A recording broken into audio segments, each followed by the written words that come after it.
Welcome back to another wonderful episode of the Convoluted podcast. It's your host, Liz. I'm with Tyrant Dominus, aka Jesus. And if it's your first time listening, please subscribe. We always like some more subscribers. But if you don't have to, we're not making you. But it helps us out in the long run. How you doing, Jesus? There you go. Good. I'm doing good. Like I mentioned a little prior before the show, we had a power outage, so it was fun. It lasted at least it was like nighttime, so it's one of those things where like I normally like watch some like YouTube or something to go to bed and stuff. Like, yeah, I'm just going straight to bed, so it kind of got me into an early bed. But yeah, we kind of missed our dinner. This is the curse of like most of our appliances are now electrical, so that's one of those things like can't really do Don't you guys much. have a gas? We have a propane stove outside, but we're like, it's chilly. We were not like super hungry, and it was like we had a decent lunch, so we were like, like we can miss it or not. But yeah, how about yourself? How's your week been? It's been okay. It's been all right. I mean, I'm trying to get as much sleep as I can and getting back into the groove of things. And I got exciting news. So this is a year to be thankful for. So I am definitely happy about things going the way they're supposed to. So Perfect. I can't complain. There you go. So, were you able to catch the eclipse that happened this past week? No, I did not. I think it was too gloomy out. And we didn't bother because, and people said they could see it behind the clouds. And I'm like, oh, cool, I guess. I don't know. Yeah, it was in our area. It was pretty cloudy and stuff. My sister was in charge of getting those glasses, those special glasses and stuff, but she forgot and she was rushing in the morning because this was going to be my nephew's first eclipse. So she was running around seeing if any store had any, and no one had any. Yeah, like you're running last minute. Yeah. So we ended up using my father's welding masks, and they worked out. Yeah, it works. It worked. But yeah, it was fun. But it was something interesting actually came out of that a little bit. This is kind of a topic I want to bring up before we kind of jump into the stories actually, and it's in the spirit of spooks as well. So we're going to be talking a little bit about superstitions and stuff and the like. So what comes to mind when it comes to superstitions in your head? I've spilled salt over your left shoulder. Don't walk under ladders. Yeah, some of the old stuff. Not a lot of people don't talk about. Don't open like, an umbrella in the house. Yeah, things like that that. kind of thing. But yeah, apparently. So, as of recent, I think we've talked about it. Actually, no, it's in a bonus episode, but we can bring it up now. Anyway, so one of our friends that we know, is currently, pregnant, and so, their mother was telling them not to be out in the sunlight during the eclipse, because it's harmful for the baby. Did you know this superstition? I've heard that one before. I think I've heard that one. You don't want to do that because it can cause like craziness to the baby, or you can lose the baby. I've heard that kind of shenanigans. It's supposed to be like the weird, like harmful radiations emitted from like the total eclipse. It's supposed to. Yeah, it's been a while. I think I've heard it, but it was more recent since this eclipse that it was happening. That they told me, like, you're supposed to a mother in waiting is supposed to be wearing all red, supposed to tie a ribbon around her belly to protect the child. I'm like, That's news to me, but okay. So they sent a photo of them just wrapped in red and everything, just to be safe and be away from the sun. But it was like one of those things where it just crept up. Like superstitions has been something. It's been something in human society. Yeah, it's been a predominant thing, especially since before, we had written word. It was everything word with mouth, everything is just what's going on in the world at that point in time. Uh, yeah, I've heard of these superstitions. I've heard some weird ones over the years, but I'm like, So okay. we're gonna go I mean, over. granted that Friday the 13th was last week, so. Yeah, on top of that. Yeah, on top of that. But let's go over a couple that I found online. It's on that link that you could not see before, but now you can open it up if you want. It's 18 of the superstitions from around the world. And let's start off with number 1, which is your classic knocking on wood.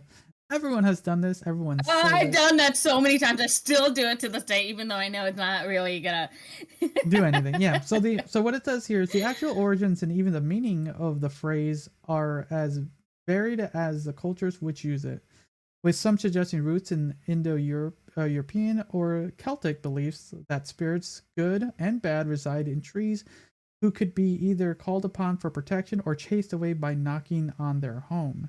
And others, particularly Christians, liking the practice to magical powers of the wooden crucifix, which likely among the different theories historians have attributed through superstitions to the 19th century British children's game calling Piggy Touchwood. What the fuck is that? In which young players claimed the immunity from being tagged by touching the nearest piece of wood. Oh, okay. Touch wood. Okay, That's okay, cool. yeah. We would used to have a base. Like that was our base, Touch like wood. trees or Tag and because stuff like you're in that. a park most of the time or Oh, we even learned another origin for that word. Okay, touch wood. That's funny. Let's go with number 2 now, which is throwing salt over your shoulder. There's another one. I talked about this. Go ahead and read that one. Perhaps the next most common superstition, at least in the West, involves tossing salt over one's shoulder, like knocking on wood. The superstition also involves the idea of warding off evil. In this case, the devil himself. In Leonardo da Vinci's The Last Supper, Jesus' betrayal, Judas Iscariot is portrayed as having accidentally spilt salt. Since Judas was associated with something bad, the argument goes that ispo factor so was salt, and throwing it over your shoulder would blind the devil waiting there. Just okay. So it's Okay. warding off evil. Okay, okay. That's a class. Another classic. Another classic. See what's next on our list Since the here. other versions of the superstition, Old Scratch was thought to reside just over your left shoulder, ready to tempt you. The salt was thrown to the left. Oh yeah. So you have to throw. Okay. So you have to throw it to your left.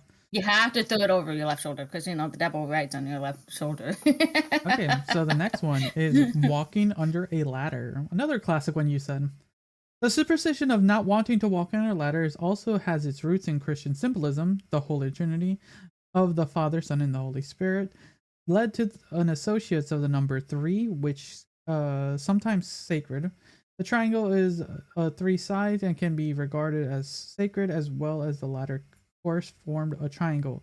So naturally, to walk under that ladder would be to destroy the sanctity of a trinity and thus incur punishment. That's so wild. That's where it comes. The ladder The ladder oh, go ahead. the ladder Go ahead. resembles to gallows. Also doesn't matter, nor did the fact of the obvious danger of something falling from it. Finally, the Egyptians apparently thought that one might accidentally spot a god going up or down the ladder, so avoiding it must have made building those pyramids difficult. Damn. That's funny. It is kind of funny. All right, broken mirror. Another Have you heard of that classic. one? I know. The belief that a broken mirror brings bad luck most likely has its origins in the simple fact that reflections of ourselves are uncanny and often unnerving, particularly on a bad hair day, quote unquote. So humans have long had bad associations with them. Take, for example, the Greek myth of Narcissus. Narcissus? Or Narcissist, the yeah. idea that the cracked mirror would somehow break its charm or trap one's soul. It was the ancient Romans, however, who contributed the notion that a broken mirror would bring 7 years of bad luck, since it was believed that only poor health could cause a mirror to crack, and the number 7 was seen by the Romans as the number of years required to complete a full life cycle of sickness and renewal.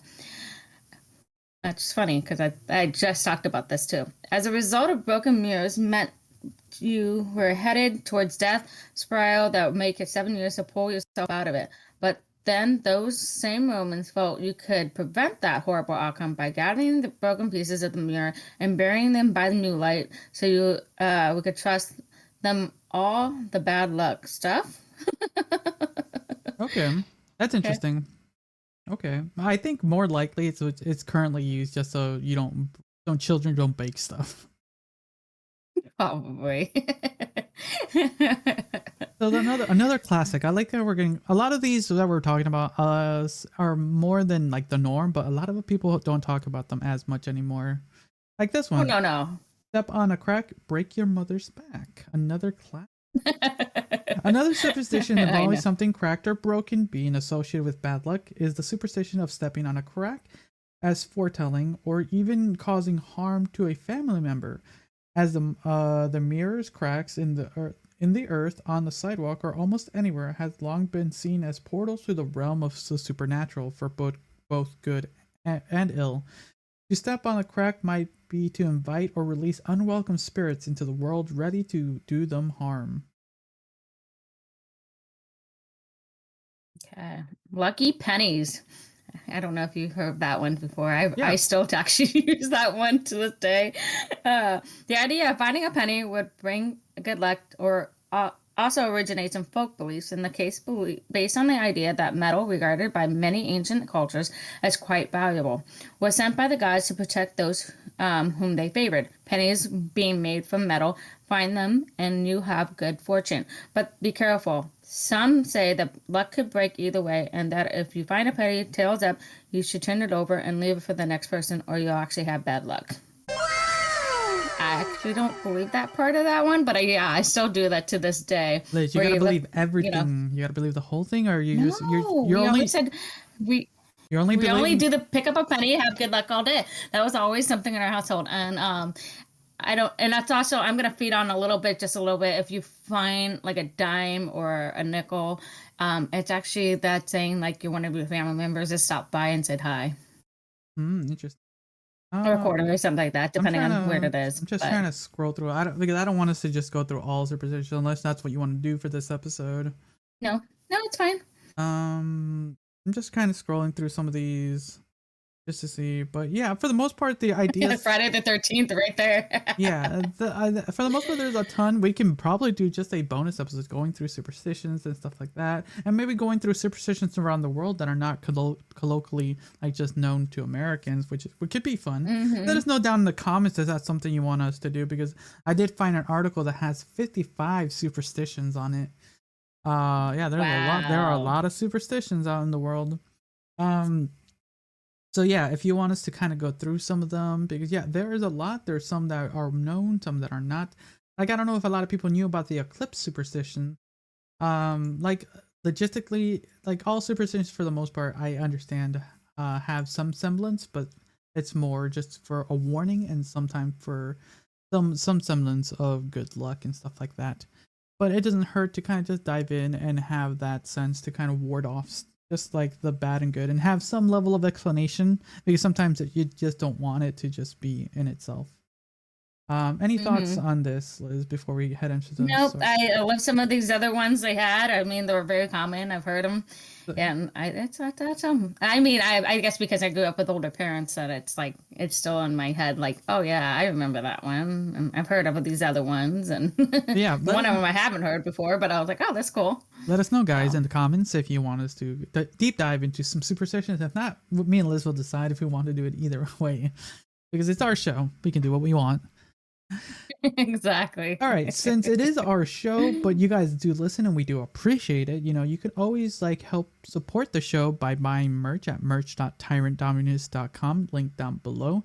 It helps support the show, the cost, the little things we do, we're willing to pay the price, but it doesn't hurt if you guys can help us out, and you get something in return. They're fun shirts, and they are enjoyable. They're good quality. I wear them all the time. I'm currently wearing my Reaction Pass one. That's very cozy. I like it. It's decent quality. And for the most part, we're getting ready for the next line of stuff. So, look forward to that. But yeah, that's something if you want to support us. But if you don't want to support us financially, but you can always support us by sharing the podcast on Instagram, Twitter, TikTok, Facebook. All of these things. It helps us out. Let people know, because that's one of the best ways to let people get the show out there for other people to listen or watch. But the easiest way is just tell a friend, tell a family member. Word of mouth is key.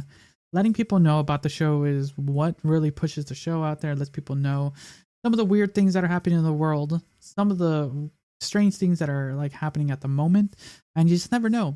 You get these episodes where you just learned about eclipse pregnancy superstitions that I forgot about, and it's been a while, but it is what it is, right?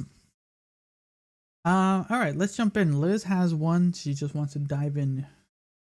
It just seems so funny. It's just hilarious. Deputy says he found man having sex with stuffed animal in walking vehicle. Baxter County, Arkansas. A 55-year-old Arkansas man faces drug and sexual indecency charges after the deputy says he spotted him having sex with a stuffed animal. Okay. A judge found probable cause to charge 50-year-old Theodore T. Morgavin III with possession of controlled substance, methamphetamine, furnishing, possession, or using prohibited articles, possession of drug paraphernalia, and public sexual indecency. Morgavin appeared in court Monday, where he pleaded not guilty to the charges. According to court documents, Baxter County Sheriff saw a vehicle at 12:45 a.m. last Sunday at the Midway store in Locke, a self-storage facility. He stated that he observed the vehicle was walking. The affidavit stated. My name is Jeff. What do they say? If it's a rockin', don't come a knocking. The deputy reported he's looked inside the vehicle and saw Morgavin having sex with a stuffed animal. Poor stuffed animal. Or the life. Emotional damage. I'm not going to go much further than that, but basically he had all this paraphernalia and how much he had on for meds. And he's on bond for $5,000. So he's due back up. Anyways, yeah, overall it is God, some of these stories. At least it's not one of those. It's like, what? How could it be? That's weird. Hey man, the thing people do when they're intoxicated or under the influence, definitely. Yeah, he was definitely under the influence. It gets whether wild. it be meth or marijuana or both or everything. all under the sun. Yeah, it's wild what some people get to. The thing is, whatever you do in the privacy of your own home, that's to your, that's to you and whatever God or non-God you believe in. But public. The thing is in the public. That's what gets to me. I understand some people are like exhibitionists and things like that, but still, there's a level where there is a common decency to the public. There's that level. There's a fine line between a person who is a I'm going to say, quote, respectful exhibitionist to a flasher. There's a fine line between there. Yes. One is definitely borderlining just indecency, to the other is being a definite sexual criminal. Like I said, not to shame people's kinks, but it's just you gotta just you do you, but don't involve other people. That's the thing. The second you start getting involved, you start involving other people who are not public, especially. It's when things are when people are getting it on in the woods or in the public. The people don't want to see that. Do not involve others. They're not consenting to that. That's the issue here. Like, if that's There's no consent here. there's no consent there. I don't think that stuffed animal consented either. So yeah, that's yeah, it's one of those things like we'll see what they do. So what is he getting charged with? Substance Sexual possession. indecency, possession, the whole 9 yards. Yeah, I think that's fine. That's fine. It's I think yeah. Good thing he was like nowhere near a school facility or anything. That's true. But all right. Yep. So let's jump into a little bit more spookiness. Actually, wait. More spookiness? Ooh, what are we doing? I know I posted this Actually, one. we'll do that one after. I want to continue on with the depravity. So we're going to be talking about a mom accused of throwing teen sex parties. Alleged search online for good books of young sex. So that I think we've heard something similar to this before. Yeah, I think this is the same moment. I'm not quite sure. I was trying to look at this. I was like, we've talked about a lot of people. So I know. I know, right? Good. Bruh. So a California woman who was police alleged hosted alcohol fuel sex. It sounds really familiar. Yeah, maybe it's a continuation. How long was this article? Just Maybe. recent. Yeah. So let's continue. Let's see, and if it is a continuation, we can get maybe an update. So a California woman who was police alleged hosted alcohol fuel sex parties for her son and his friends is accused of searching online for good books with young sex. Good books with young. Oh, so that's what she typed in Google. Okay. Hot 16-year-old teenage girls. Oh, so these are the things. And other contents that sexualize teens, court documents. Oh my god, that's literally child pornography she was looking for. Yeah, literally. Shona, what is it? Shannon O'Connor. Or Shannon O'Connor, 49, at Los Gatos, was arrested in October. Los Gatos. Was arrested. Yeah, I think it's familiar. I think it's literally 1 year. Maybe if we go back 1 year from now. Maybe we did this do this article, guys. We do so many crazy things that we forget. Well, it's also they get updated. Courts take forever. Because this is a new, I know, right? This is new. This is more adding to the court because she was like once they do I forget what it's called, but they go searching into all your like stuff, like into your. This is where people like quote delete their search history and stuff like that. This lady did not. Let's hear. Was providing alcohol to minors for alleging hosting the parties, with authorities claim she attempted to keep secret, according to criminal complaints filed. So she was trying to be the cool mom. I think that's what we talked about last time, or if something similar. O'Connor allegedly encouraged sex acts among the teens, which ranged in age of 13 and 16-year-olds. Damn. Sometimes watched as well. Whoa, that is wild. Damn. And look at that shit. The parties took place between 2020 and 2021. Wait, during the pandemic? Fuck. That's been pandemic. Yeah. She has pleaded not guilty on the charges. Sure. I like when that happens. Prosecutor Not guilty. Yeah, Santa Clara County District Attorney's Office filed motions with the new information about the case. Yeah, so it is new. This might be the same one. Documents state that her phone also had multiple videos that appeared to have been downloaded from TikTok and also social media applications. The videos show young girls who appear to be underage. Let's see there.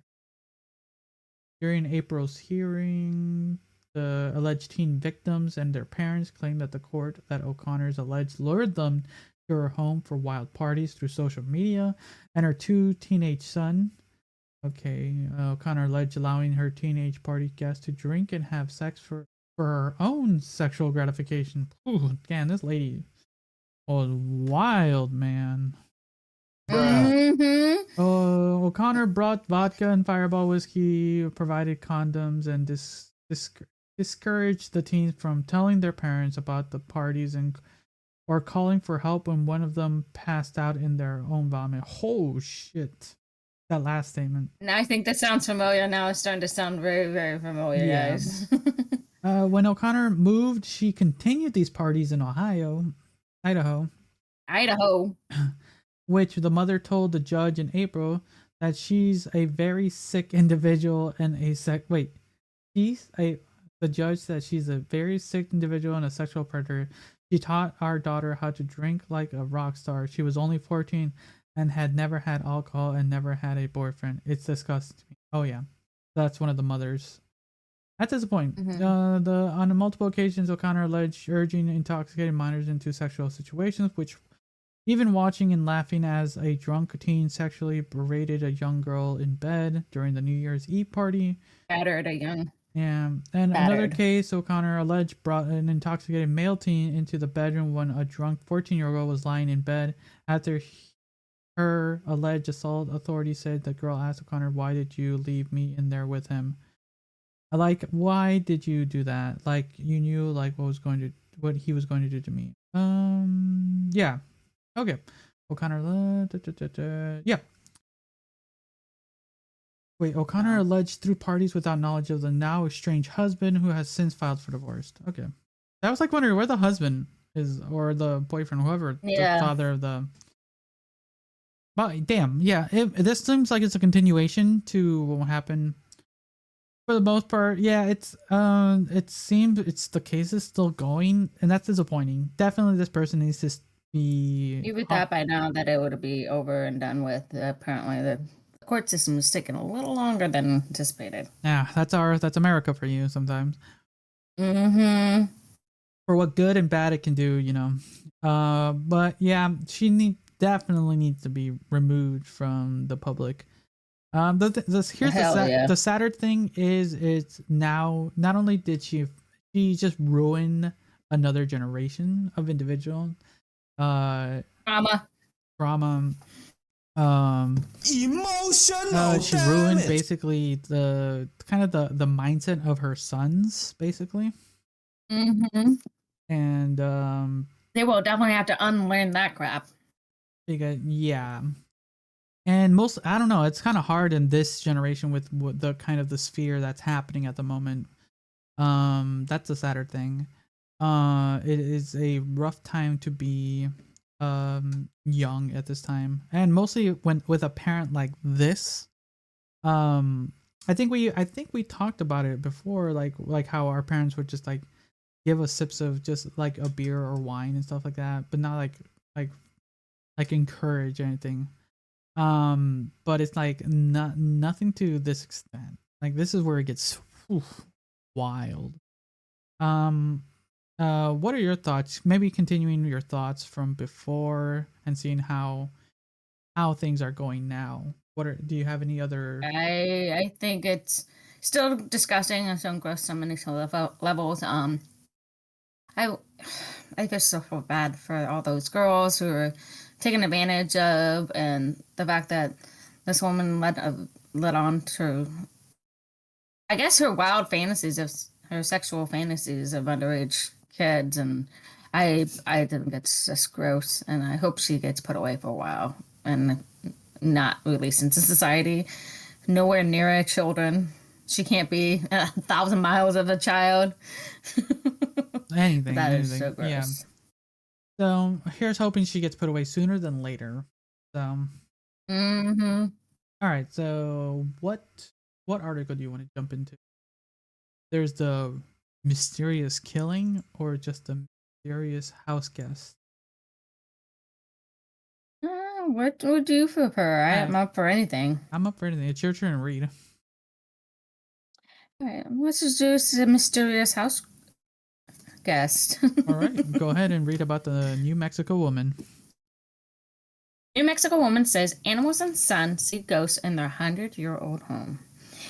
It's just kind of bound to happen. You got a house that's over 100 years old. There's something's going to be attached, but several unusual incidents led to Renee Valdez to do some digging. Using social media, she contacted the previous owner of the house, and they said they also dealt with what they were saying they're living in the home.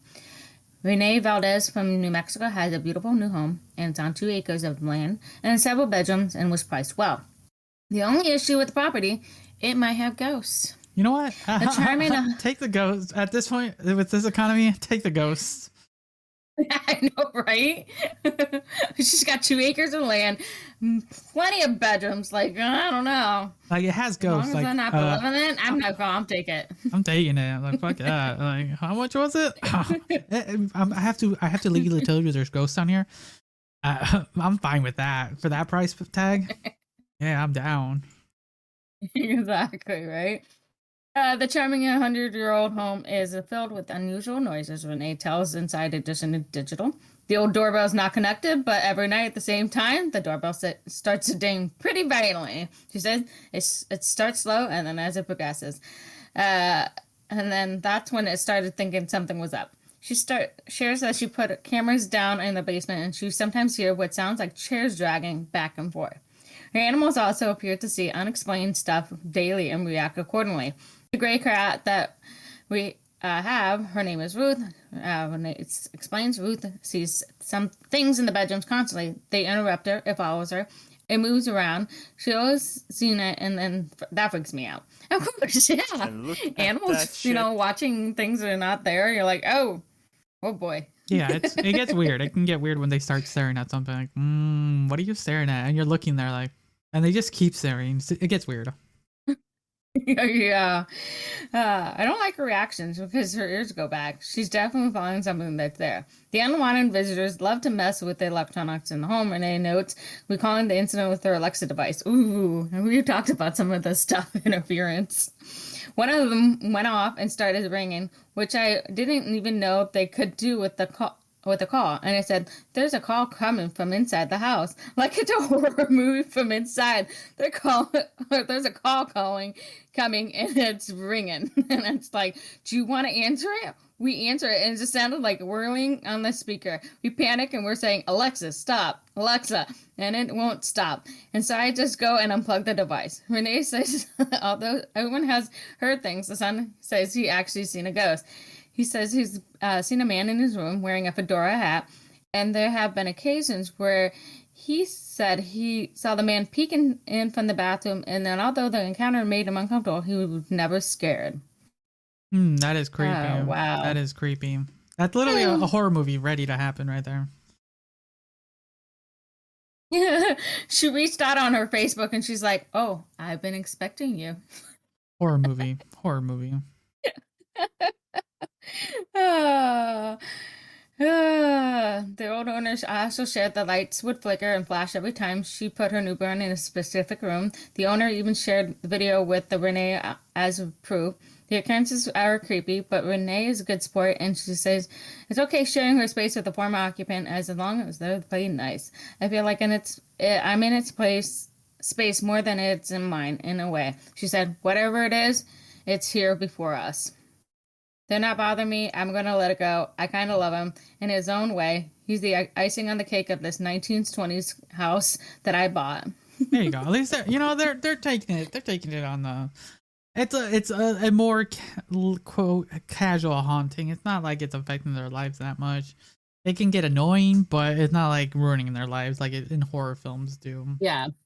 Like it's calling from inside the house. And it's one of those things like we were joking earlier, like for what the housing market is at the moment, you couldn't if it was getting like you.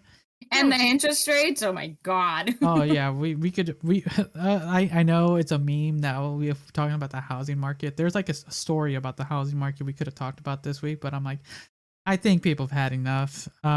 Maybe we'll talk about it in next episode. But yeah, it is It's funny. It's one of those things where we've talked about our potential experiences with our potential ghosts and stuff like that. It's interesting to see and read about these things, but some people do struggle with it sometimes when it's just unexpected, like we did earlier. All these weird superstition things, you just never know. And then more modern ones like the Alexa acting up, the doorbell acting up. These are more modern ones. It's not even connected. So that can get like, that is weird. Okay. But yeah, I'm glad they're taking it a little bit more on the fun side of the things. Oh, you're a note. You gotta take it light these days. Like it is the spirit of spooks. So they're taking it light. And hopefully it doesn't whatever it is, I hope it doesn't become more treacherous and things like that. Because you never know. If it's true, it can get very haunting and crazy. Hopefully it's just attached to the house. It sounds like it's just attached to the house and not attached to anything else. True. Because that would suck if it attaches to you and then you move and then it's with you for life. Don't wait.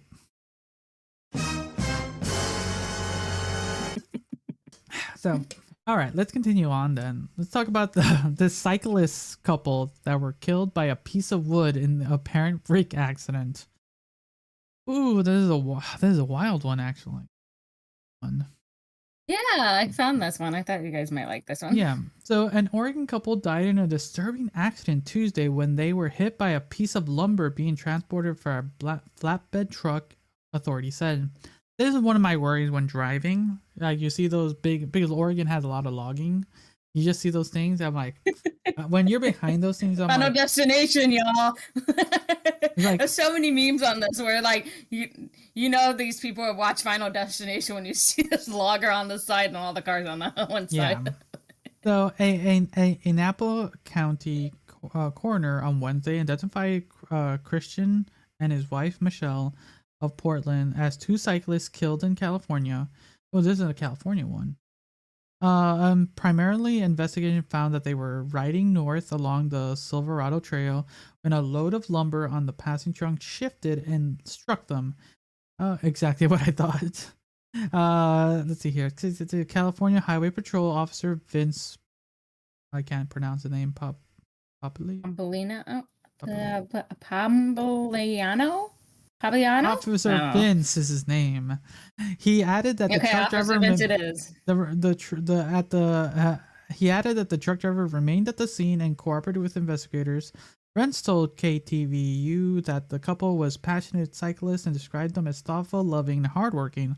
One person said that their friends were comforted that they were together. That is kind of hard.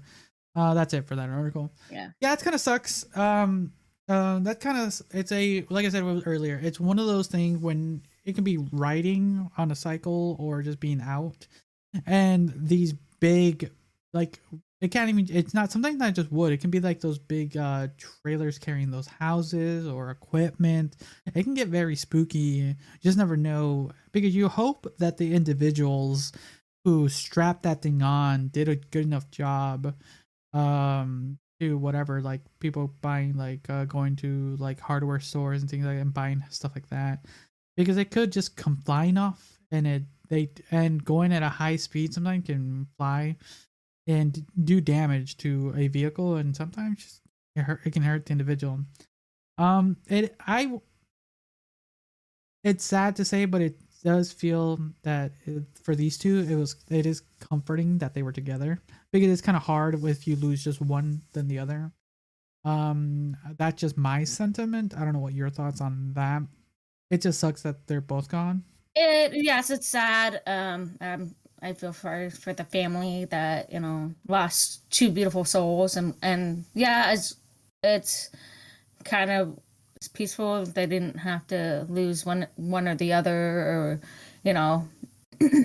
but to lose both of them, it's kind of probably more of a joyous occasion because they're together. They did something they loved together, so it's sad.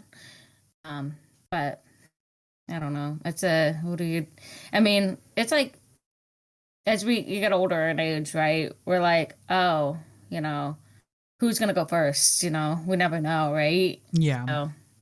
So yeah, special wishes to the family. It's scary. It's definitely scary when driving out there, just behind or next to these things. You just never know. Do you have any thoughts on that? No, nah. No, Liz is fearless. She'll be. Every day you walk out of this house. I mean, even granted, in this. Your own place of home can be your danger zone. Come on. Hey, you can have a gun. Your electricity went out. What happens is you were like turning on or about to plug something in and the electricity turned on. True. Actually, you just never know these days. I mean, like, it doesn't matter, every day we wake up, we got to be thankful we're breathing, right? I mean, you could die in your bed. It's simple as that too. I mean, you just never know. So I think we mentioned earlier, I think one of the best, at least the best way to go out is in your sleep, painless and everything. Sadly, this wasn't painless, whatever they went through, but they were together. Yeah. Let's hope. Yeah. Let's pretend. I'm hoping it was quick. I was hoping it was quick. Okay, you know what? I don't know if it was, but to our knowledge, it was quick and fast. Yes, we're saying that. All right. We're gonna be jumping into the video portion actually with a couple articles, and we have a reaction someone sent us. They want us to react to it live. I haven't seen the video yet, so. Ooh. So here we go. Just give us. You did mention this. We're going to be doing a live thing, so we're reacting as natural as it is because this is our first time. Okay, so give us 1 second. Yo, we all know how criminally poor the conditions of many jails and prisons are, but in some cases like that of 45-year-old Maurice Monk, it's just horrendous. Right, so he was arrested after he missed a court appearance for a misdemeanor case back in late 2021, with him then being sent to Santa Rita Jail in Dublin, California. And since he couldn't afford to post his $2,500 bail, he languished there for a month, with his family then later getting the news that their father had actually died in jail, and so they were absolutely shocked. So they start seeking answers as to what happened, and ultimately they filed a wrongful death lawsuit last year, with it claiming... Yeah, so... I might have overheard this briefly, but I didn't realize. Let's continue. The jail staff failed to properly administer Monk's prescription medications for diabetes, schizophrenia, and high blood pressure, leading to his slow, torturous death. And then this month, they actually amended their complaint after watching over 150 body cam videos from inside the jail, with them alleging that staff actually noticed his deteriorating health, but still did nothing to help him. Wow. Yeah. It's one of those things where like we remember seeing that little part of it 3 days down in a cell, face down. Yeah, it's one of those things where we talked about how the jailing system in most cities, like almost every city, just sounds like no one's doing their job apparently. And then in the most explosive claim yet, they say their father was left face down in his cell's bed for 3 full days before he was pronounced dead. Right? According to them, he was like that for so long, the red dye from his t-shirt stained his mattress. That's crazy. Like they had a dead man for 3 days. They didn't bother checking on him or anything. Like, hey, it's been a few minutes, it's been a couple hours. He hasn't moved from that position. Like, he hasn't even touched his food that we hello. left. Yeah, like he hasn't eaten anything. You would think after like a day. And an autopsy even found bed sores that he got from not moving for so long. And his food trays and medication cups accumulated untouched on the floor of his cell where staff had left them. Monk supposedly didn't respond to deputies calling his name. But according to the suit, one deputy could be heard saying he wasn't worried because, quote, I see him breathing. I see him breathing. I see him breathing. Yeah, our eyes can trick us all the freaking time. You're just telling yourself a lie, asshole. So now his family is demanding reforms, and 3 months after Monk's death, a judge put the jail under federal supervision for at least 6 years. And this because not only is mental health care notoriously bad, but over 60 people have died at the facility since 2014. Ooh, wow. Wait, how many? 60 people? Man, no one's doing... In 8 years, 9 years now? 9 years. Jesus. The facility has rife with health and safety violations where more than 60 people have died since 2014. 9 years, so 60. So what's that every year? Like 7.5 people, maybe, give or take. There should be 0 at that point. Like, you're just supposed to be holding people, including at least 5 this year alone. And as we all expect. Yeah. So what are your thoughts there? Jesus, Mary and Joseph. Like, no, what, 6.5 people? Okay. I can't believe it. Like, that's ridiculous. We shouldn't. Since 2014, losing people, almost 6+ people a year. Oh my word! I am just flabbergasted. Like, yeah. I'm just mortified about this is our system and why. Fucks me, right? So coming from my experience being in the ED, I was always calling people, from jails, if they came from a jail cell or came from a holding facility before they got transferred to an actual prison, they were always monitoring that stuff here. And maybe it's different here in the Northwest. I don't know, but why are people taking care of our people? I mean, I get, so they might have, the fact that he was a minor criminal, not even, he missed a freaking court date. Yeah, and they just held him for that. So minute, so different. Like, he wasn't like he was a stupid bad guy. He just missed a date. And he was well regulated with his own medications up to that point. Until then, when he was literally weaned off his freaking medications when he shouldn't have been, because that is the downhill falls. With a lot of mental health, a lot of those mental incapacities are because, once they get off their meds or anything, they, it's hard to get them back on. It just, why would you do that? It's automatically, he should have had it on his body or his person when they took him into the jail. Like, they should have automatically started going, oh, that's probably important, or we should know these health conditions. Yes, I understand you're a prison and you're just a quick holding cell before you got transferred to an actual prison, but like, dude, what the hell? Yeah, come on, Liz. They're busy. They have other things to worry about. Their job's pretty busy. You gotta take it from their perspective. Oh, I got a fingerprint. I gotta take a fingerprint, and I have to make sure they get their food. Oh man, that's so hard. Yeah, it's disappointing. They're supposed to have an hour a day of fresh air, and yeah, this guy didn't even get an hour of fresh air. Probably this damn holding cell fuckers. Assholes. Definitely. It is disappointing, and it's more infuriating once we hear the stats of this specific facility in particular. Like I said earlier, like, it should be at 0 at best, single digits at most. I mean, you can't prevent strokes and heart attacks all the time. I said, what I mean, arrests we talk about, but I mean, we can't. There's nothing. What do you do? I mean, like, you can't prevent anything like that. But that stuff, that should have been easily avoidable. Easily avoidable. But sadly, it happened. Here's hoping the family is able to find some level of justice. And it sounds like it seems like things have taken a matter to its hand. But we're just gonna have to wait and see how that turns out. Because this is not the last time we're going to be hearing about facilities like this, sadly. So for the most part, you don't miss your court dates, guys. You just don't miss your court dates at this point. Yeah, you don't want to get fucked over like this guy. Exactly. All right, then let's continue on with the next story. This is more on Liz's side, actually. Oh, okay. I get eating MREs if you're a soldier fighting in Iraq or Afghanistan, but should we really be serving them to school children? That is the question being debated once again in the only country broken enough to ask it, the United States. And this because Kraft Heinz finally smuggled its ultra-processed, ready-to-eat Lunchables into K-12 schools across the country this fall. Yay, now you can have Lunchables for lunch, Liz, at school. That's kind of what I always wanted when I was a kid.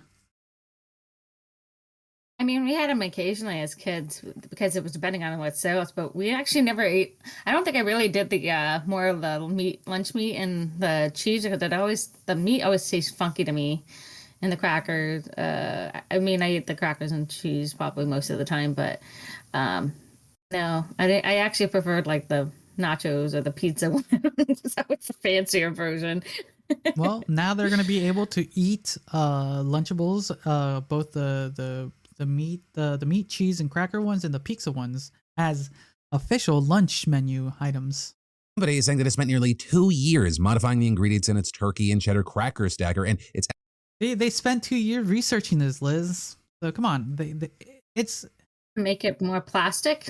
Extra cheesy pizza to meet USDA Food and Nutrition Service standards, doing this by lowering the amount of saturated fat, increasing the protein, and adding whole grains to its crackers. But then, when some nutrition experts actually saw the new products, they were like, hey, this is almost identical to the junky store-bought version. And shocker, turns out they're still pretty junky. Like, Kraft Heinz met protein requirements by increasing the amount of turkey and cheese in the cracker stackers, but that also raised the sodium content as well. So now the school version actually contains roughly 25% more sodium than the store version, according to the company's own nutritional data. Moreover, the school version technically has one 1 gram less saturated fat, but the percentage of overall calories made up by fat is nearly double the USDA daily limit for a school lunch.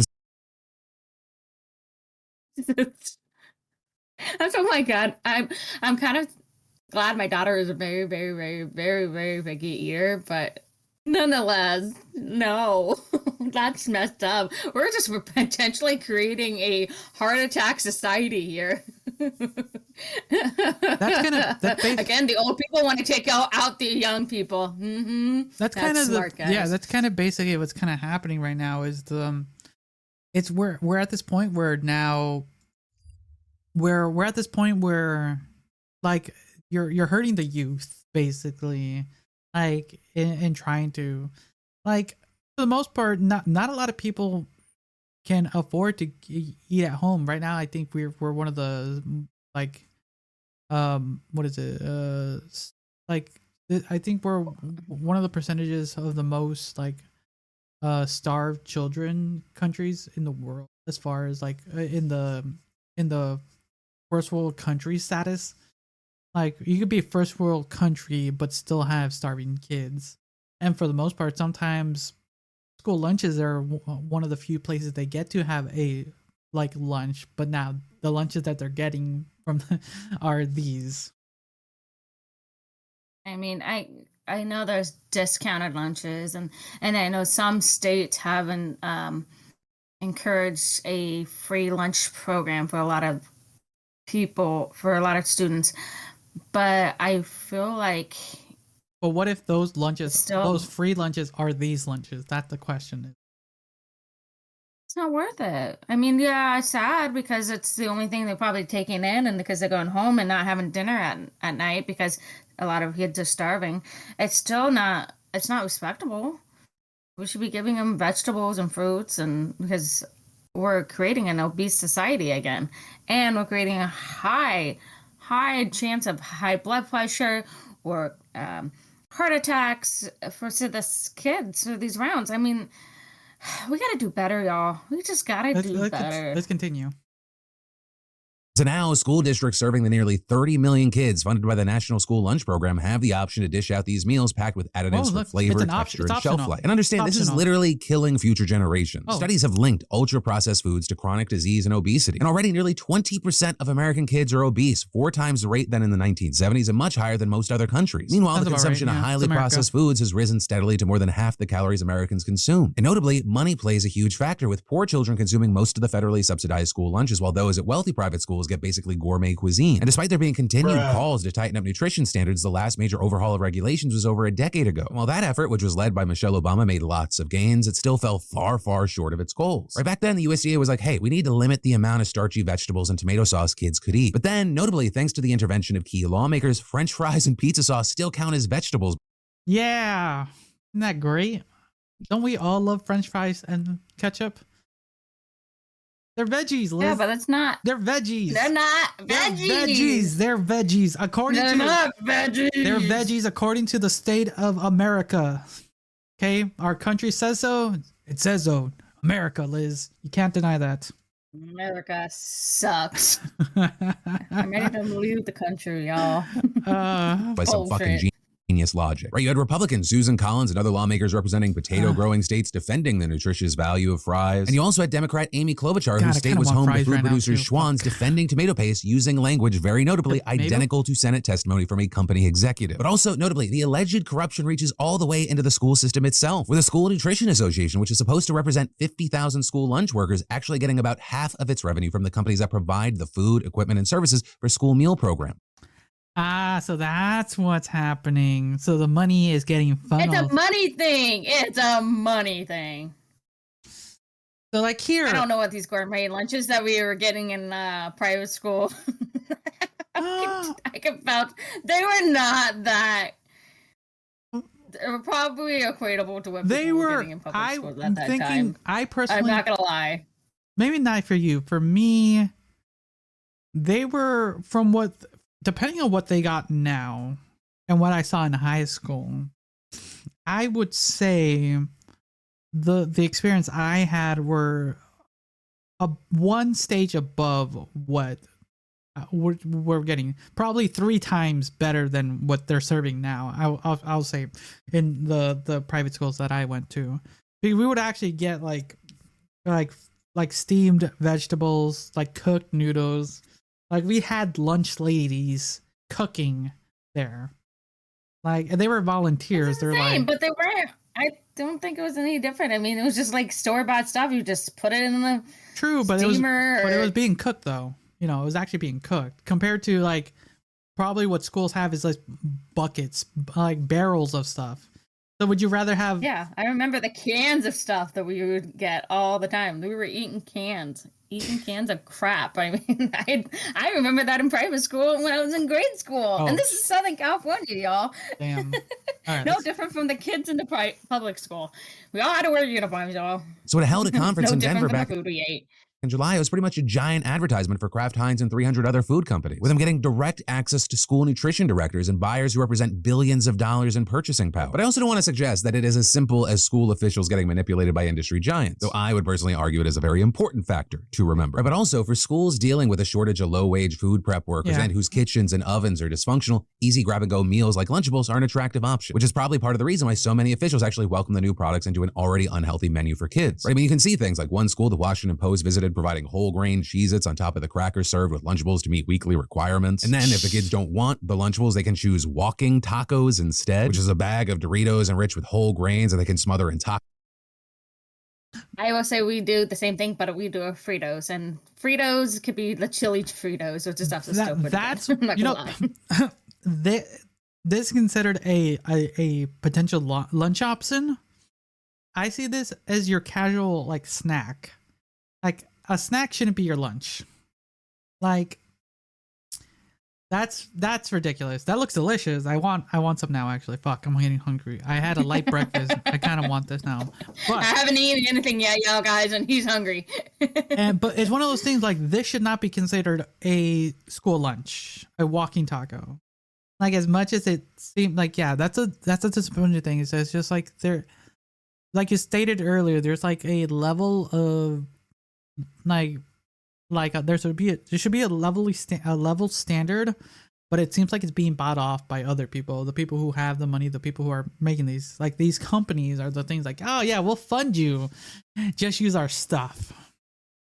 And that's kind of where it is. It's where it is. It's like this is how we're getting at. God damn it, I'm getting hungry. Go meat, beans, salsa, cheese, and sour cream. And it's also said you have schools and federal regulators kind of aware that schools can't stray too far from what kids are eating at home, right? So it's being said that even if they have the resources to provide healthier meals, it's hard to change the system as long as the food industry still has a grip on the appetites of households across the states. And actually with that, a post-analysis found that of the $18 billion spent on national and local television food advertising between 2017 and 2022, fast food ate up the largest share by far, taking up 38% of all food ads, candy coming in at second with 12%, leaving just 0.3% for fresh produce. Interesting. I can't put any 2 cents to that because I'm super away from ads at this point. I don't watch a lot of things that have ads, honestly. Same thing. I don't watch all ads. There's not. If we do, it's like we walk out of the room, go use the restroom because we're like, oh, there's ads. Oh, okay, well, go grab this or that or get the dog out or whatever. Yeah, I can see how the marketing is huge. Marketing definitely does hold people's attention. Oh yeah, my mom was part of that marketing. I mean, she was in the food industry for a very long time, most of majority of my life. So I was very aware of what was involved with that kind of stuff, even though she was on the sales side of things. But yeah, she was very aware of the marketing, and she, it was like talked about all the time too. So yeah, definitely. I guess fast food is like one of the heavilies. Like you see everything here and there. My sister always tells me like, oh, there's a new thing on X menus. Like you want to try it. Like I don't know about it until she tells me, or if I'm scrolling, and I almost barely ever scroll social medias unless I'm posting something. But yeah, definitely that's kind of sad when the food marketing is like the quote healthy stuff is less than like what was it 5%? And that's how they want to create an unhealthy world. I mean, this is it. They're trying to poison us. However, we're also seeing the Agriculture Department proposing to further restrict sodium in school lunches and added sugar in cereals, flavored milks, desserts, and yogurt starting in fall of 2025. But there, Republicans are moving to stop the measures, with Glenn Thompson, chairman of the House Agriculture Committee, stepping in, saying he opposes the effort to reduce the amount of added sugar in chocolate and strawberry flavored. Opposes the reduced amount, so he wants to keep the added sugar in chocolate and strawberry milk. He also wants to revisit the 11-year-old ban on whole and 2% whole milks. The ban? Wait, whole milk and 2% milk is banned in schools? I could believe that. I think I actually had 2% growing up as a Same. kid. Oh, well, I was chocolate milk kid, always drinking. I think every once in a while I'd do chocolate milk, but most of the time it was more like we had that 2% milk. They have strawberry milk now. Damn it, that sucks. It's all highly processed. It's not really strawberries in the freaking milk. I don't care, Liz. It's like powdered, If we would have got strawberry milk as an option, I would have rotated from chocolate to strawberry. Actually, there was a brand of Nestle. You would have poured that both in your mouth at the same time, the chocolate and the strawberry. I would have traded my dessert for a second strawberry, or chocolate strawberry.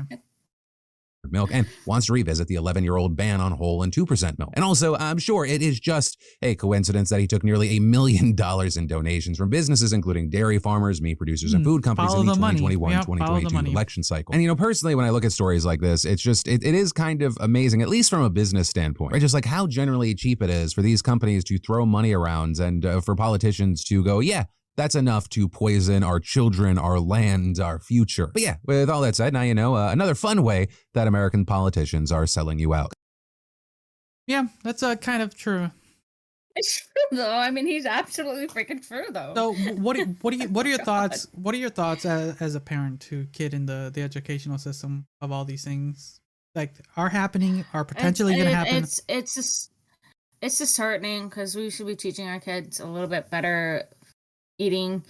We're part of the problem. I know we are, but we should be encouraging better eating habits because we are seeing the heart disease, we are seeing the cancer rates, we are seeing the stroke and all that stuff going up. Why aren't we developing the habits early? Yeah, developing the habits early. I mean, I had my daughter early on, eating vegetables and fruits and meat, and of course, she's been like super picky, and it's been going on for 10 plus years now, it seems like. And we have to do something better for these children. We are becoming it's not only is it so cost effective right now for food, it's so expensive. Like it is probably going to be more resourceful to go back to doing fruits and vegetables and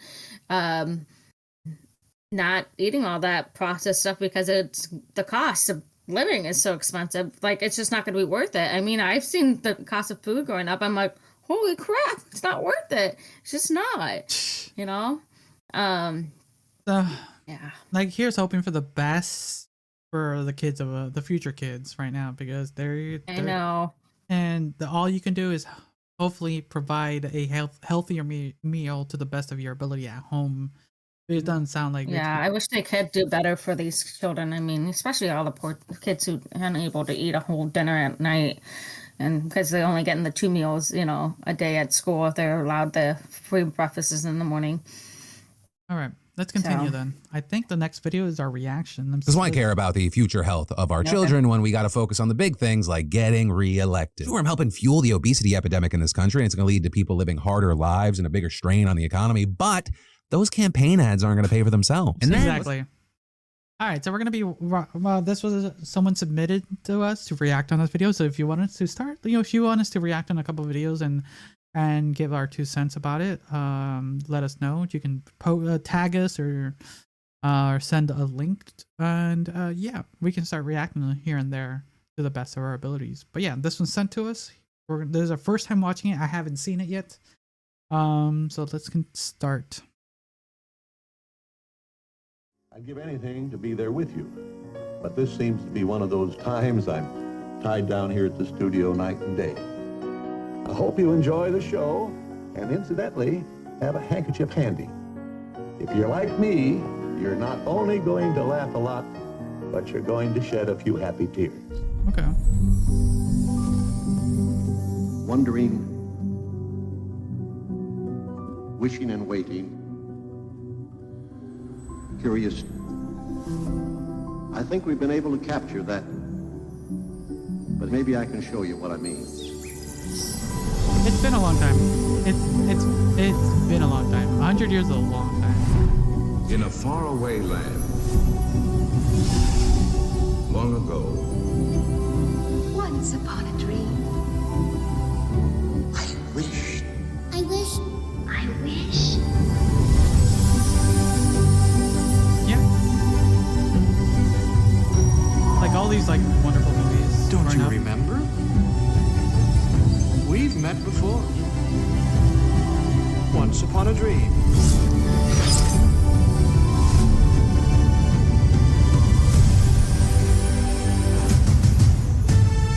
Yeah.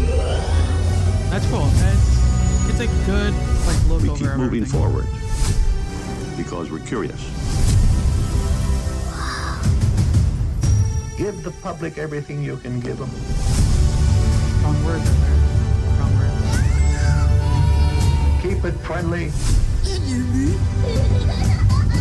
Make it a real fun place to be. Come on, boys! Tell great stories.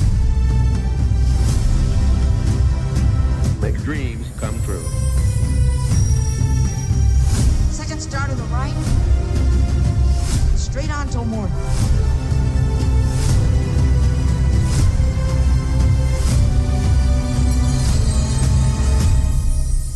We're just getting started.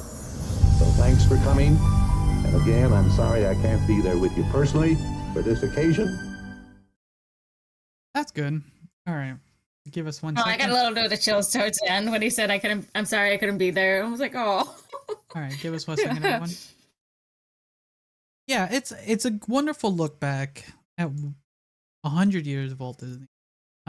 Seeing all that, just memory just kind of just flooded through, like film wise, like, and then things happening around the films, like spending time watching with people, and just the emotions that they get to you, and some of the words that Walt Disney himself said. It's one of those things where, you know, he definitely wanted to.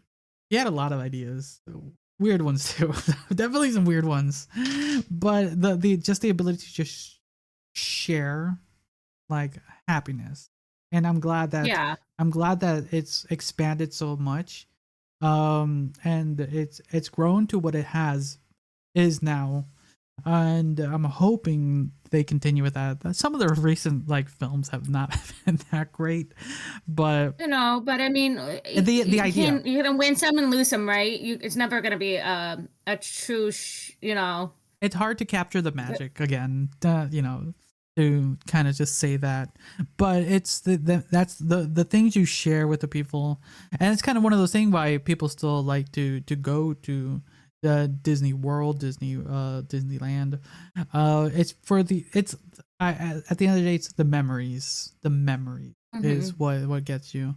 The memories you share, the memories you make on your own or with others, and I hope it continues to be that with this franchise with Disney, because they've grown with getting Fox and getting I forget what other company they just recently acquired. It's the other way around. They're selling themselves to ABC. Man, I don't know. Then next 100 years doesn't look that great. I think Walt Disney needs to come back from his cryo sleep then. I know, right? Like that's not happening. But yeah, that was a good look back. I like that. I'm glad we got that to share that.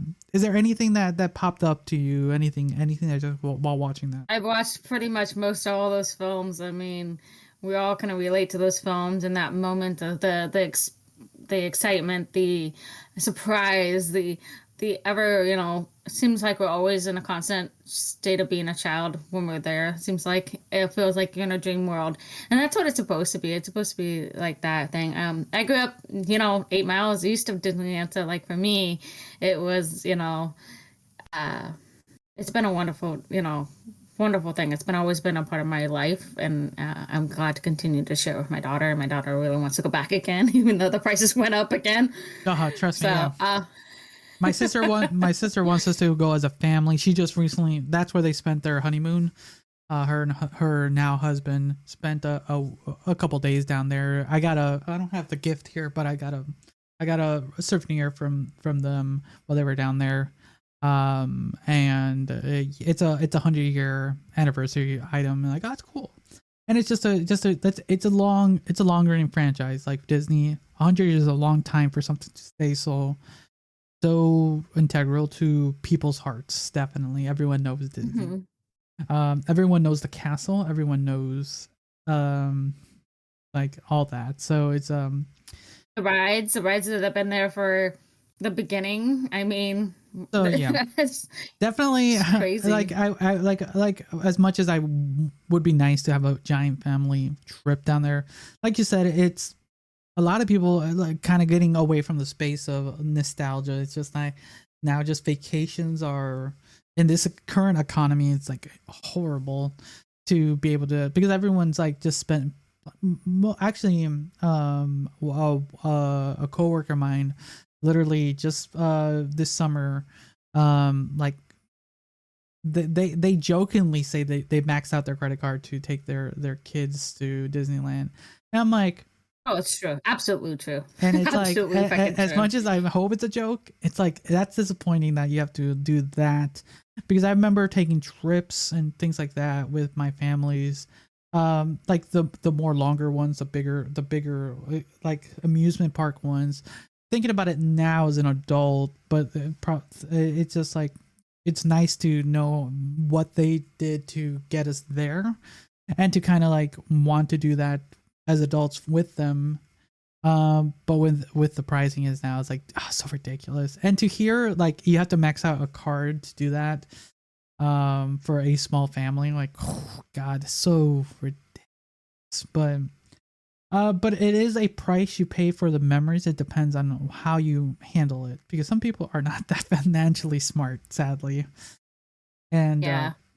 like if you can like do it, it's like if you can do it and are smart with it, like it's not impossible. Like saying Yeah, it's very possible. I mean, I've been watching some TikToks about getting around some like stuff, and I was like, oh, I'll have to figure this out because I would love to do this trip again. yeah, it's one of those things. I think you and I talked about. We have a group chat with people where we're trying to plan for trips. It's not impossible to do these things for like doing small getaways is not impossible if you do it right. Do it in groups. Groups so definitely is one of those things that helps alleviate some Make of it more that. cost effective. It's just like planning. It's just the planning. You have to have a good planner. If you have that friend that's a planner, everyone, you better treat them well. But yeah, it's one of those things where trying to create these memories, not only in the parks, but as watching the films, enjoying the shows, sharing it with the people around you. I think that's what, to me, that's what Disney stands for. Just the memories you have. Is there anything you want to close that with to kind of finish off this episode? Well, the memories are created wherever you guys are at, and if it's a special moment, it will be definitely a special remembrance for everybody in that party of that day, wherever that might be. It doesn't have to be at Disneyland. It can be a walk in the park. It could be, just going on a fishing trip or something special like that, or camping. You can make memories everywhere. Nostalgia will always be there. It's not going away. But yeah, enjoy yourselves, guys. All right, everyone.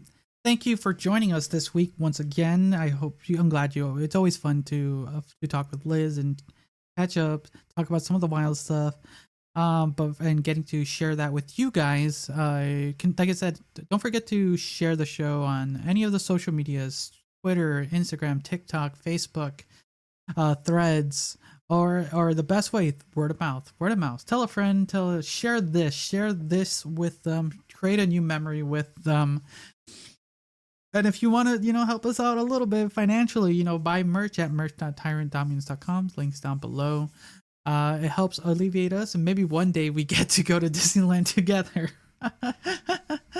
Remember that meme? Like, there's a meme that says, "We're going to Disneyland." Oh, that's a funny. I gotta find that. That's what they always do with the Lakers. Yeah. So yeah. I remember that they would have to when the I think Lakers. that's- Well, yeah. it was the 4 times they've done it, and Shaq's like, "I'm going to Disneyland." I remember they would shut it down at like 7, 8 o'clock at night and be like, "Yep, it's closed for the rest of the night, but it's for a special party." Oh, I wonder whose party that was. But yeah, everyone. Thank you for listening or watching. Until next time. See ya. Bye.